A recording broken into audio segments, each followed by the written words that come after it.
Hello, this is a continuation of a lesson. One of my students named Waylon wanted me to finish this population growth of Beijing question.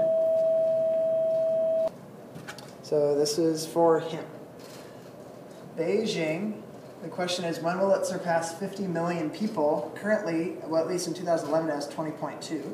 So you'd use this formula, exponential growth. Assuming the growth is exponential, we can use this formula, y equals ab to the x. Population would be 20.2 million, and initially it was 13.6 million. We want to know the rate at which the population in Beijing is growing, and it's exponential. And the difference is 11 years, so we'd divide, we'd have 20.2 divided by 13.6. We would take an 11th root of both sides, and that would be our base, which that equals this.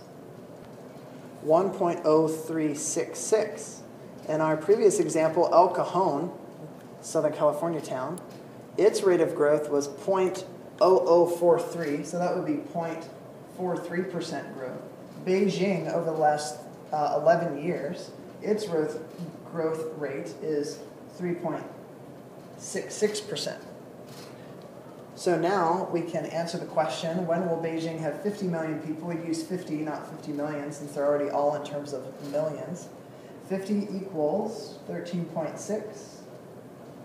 Our growth rate, 1.0366.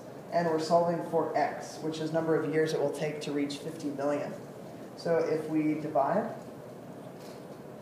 by 13.6, we're going to log both sides.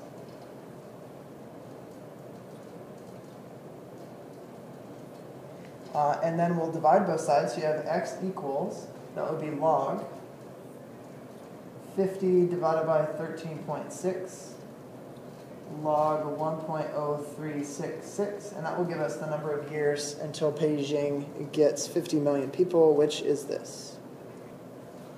36.2196.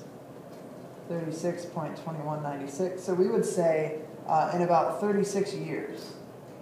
And that's actually from 2011. So we would say in about 2047, Beijing will hit 50 million people. That's assuming the growth is exponential, and that's assuming that the rate of growth, 3.66%, continues at that rate. We can't be entirely sure if it will continue at that rate. So this is a fair estimate, 36 years, but it is assuming the interest rate continues. Thank you, and have a nice day. Subscribe to me on YouTube.